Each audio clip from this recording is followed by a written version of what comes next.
Burp Suite, SQL Injection, Brute Force, on a de quoi faire.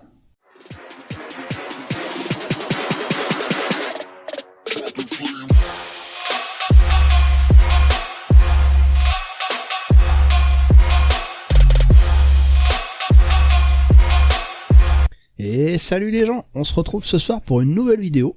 Une petite vidéo légèrement différente de ce qu'on fait d'habitude. Effectivement, on va essayer de faire un prolongement d'une vidéo que j'ai regardée hier. Alors cette vidéo, en l'occurrence, c'est une vidéo de WickedXY. Si vous ne connaissez pas, je vous conseille fortement d'aller voir sa chaîne, de vous y abonner, de regarder un petit peu toutes les vidéos qu'il a déjà faites. Je vous mets le lien tout de suite ici même. Voilà. Et je mettrai le lien aussi dans la description de la vidéo. Alors cette dernière vidéo, c'était une vidéo qui nous expliquait comment hacker une appli web, c'est-à-dire un site. Et en l'occurrence, c'était le OWASP Just Shop. Donc pour ceux qui connaissent pas, c'est un site internet qui comporte énormément de vulnérabilités. Et par là, ça nous permet de nous entraîner sur diverses attaques pour essayer d'avoir un accès, et vous avez des petits challenges à exécuter afin d'avoir un nombre de points déterminé. Bref, cette dernière vidéo, comme je vous l'ai dit, était vraiment très intéressante. Elle nous permet de connaître les bases, si vous voulez, de l'énumération, un début d'explication du hacking même, c'est-à-dire par le fuzzing ou le brute force, pour essayer de récupérer l'accès administrateur sur un login. Et je me suis dit, ce serait pas bête de montrer comment on effectue exactement cette attaque. Alors du coup, comme vous pouvez le voir, voilà, j'ai récupéré OWASP Just Shop. Donc c'est une machine qui tourne sous Docker en fait.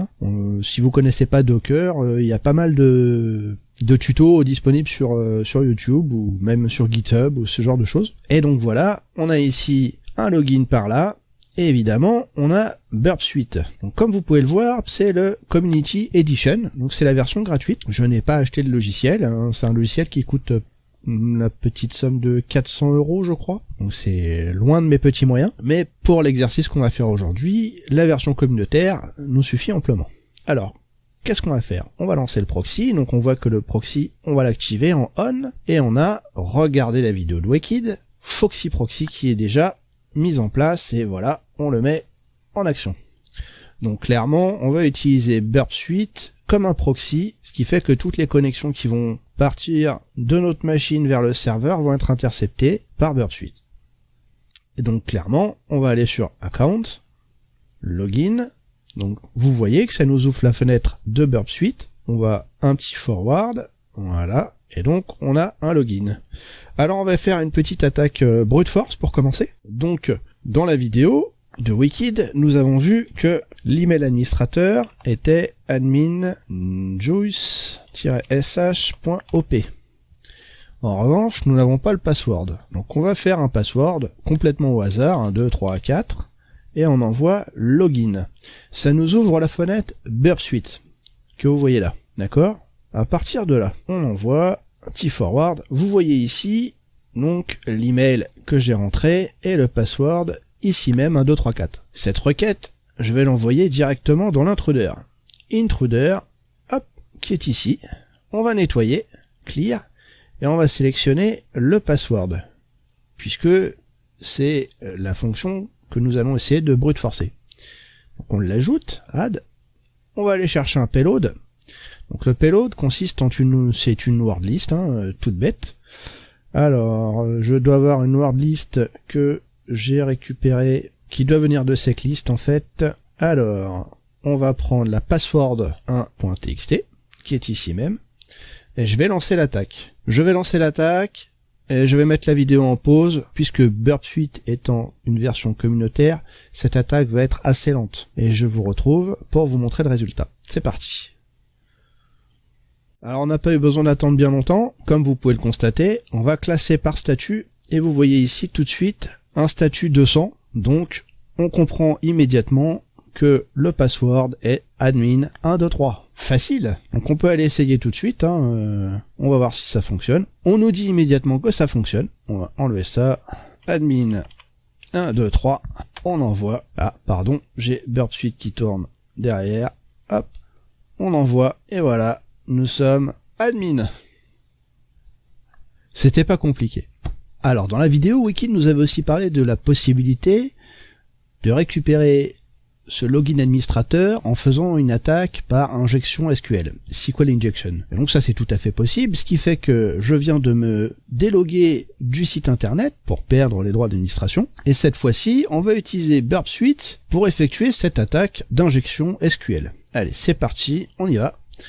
Donc on se retrouve sur la même page que tout à l'heure, donc on a bien le admin, du shop et le password 1, 2, 3, 4, voilà, donc qui est la requête que nous avons envoyée tout à l'heure, et je vais la renvoyer encore une fois vers l'intruder. Il est dans l'intruder, on nettoie, clear, et cette fois-ci, je ne vais pas m'attaquer au password, je vais m'attaquer au login. Donc je sélectionne le admin juice shop, add, voilà, et cette fois-ci, on va faire du fuzzing, du brute force finalement, sur cette fonction-là, d'accord? Et il va falloir changer le payload, puisque il va me falloir un payload qui contient des attaques SQL. Et ça, j'en ai une aussi, qui est là, un SQL basique, hein. Donc on la sélectionne, et on pense bien à enlever l'encodage URL des caractères, puisque sinon on ne sera pas en capacité de trouver un mot de passe, c'est-à-dire que même si l'attaque était valide, on se retrouverait avec un code 401 ou un code 500. On envoie, et pareil, je vous retrouve, si jamais c'est un petit peu long. Je peux pas vous dire combien de temps ça va prendre. Et c'est pareil, on classe par statut, comme ça, si on a un statut 200 qui apparaît, on sait, voilà. On a immédiatement un statut 200. On va pouvoir essayer. Comme vous le voyez, apostrophe, or, 1 égale 1, tiret, tiret. Ah, ça c'est pas compliqué, hein. Apostrophe, ou 1 égale 1, tiret, tiret. Donc le tiret, tiret qui permet de traiter le reste de la requête en tant que commentaire. Et du coup en password, on s'en fout, on met n'importe quoi. Et là, qui sommes-nous? Nous sommes l'admin, encore une fois. Alors voilà, on a vu les deux cas de figure, c'est-à-dire dans le premier cas, j'ai déjà le login, donc je vais utiliser Burp Suite pour faire un brute force du mot de passe. Et dans le deuxième cas, je n'ai pas le login, je n'ai pas le mot de passe, mais je sais que l'application web est vulnérable à une SQL injection, à une injection SQL. Du coup, je peux quand même utiliser Burp Suite pour faire du fuzzing, du brute force, pour pouvoir essayer d'envoyer un maximum de tentatives d'injection dans cette application vulnérable. Alors j'espère que ça vous a plu, cette petite vidéo était légèrement différente de ce qu'on fait d'habitude, mais j'ai vraiment apprécié la vidéo de Wicked et je me suis dit bah c'est dommage de pas aller jusqu'au bout et de pas pouvoir faire la démonstration de la récupération des droits d'administrateur sur cette application web. Donc j'espère qu'il m'en voudra pas d'avoir prolongé sa vidéo pour montrer l'exploitation jusqu'au bout. Je vous conseille vraiment encore une fois d'aller voir sa chaîne et de passer un petit peu de temps à farfouiller partout sur tous les tutos qu'il a posés. Vous allez apprendre beaucoup de choses. J'ai appris beaucoup de choses. Si jamais la vidéo vous a plu, évidemment, abonnez-vous, lâchez un pouce bleu, et puis bah, si vous avez des petits messages sympas, ou moins sympas, vous les laissez dans les commentaires. Je mettrai la chaîne de Wicked, le lien pour Burp Suite, le lien pour OWASP du shop dans la description de la vidéo. Et puis bah écoutez, pour moi ce soir ça va être tout, hein. Je vais me lancer une petite bécane, et puis je vais me faire un CTF. Allez, Kenavo. J'aurais bien fait une vidéo aussi sur les petits exercices que Processus il avait créés pour le CTF. Mais il a déjà donné toutes les solutions. Bon, et puis de toute façon, j'aurais pas été capable, ça aurait été trop dur pour moi. La prochaine fois, on verra, quoi. Eh, toi, tu m'écoutes jamais, c'est pas possible.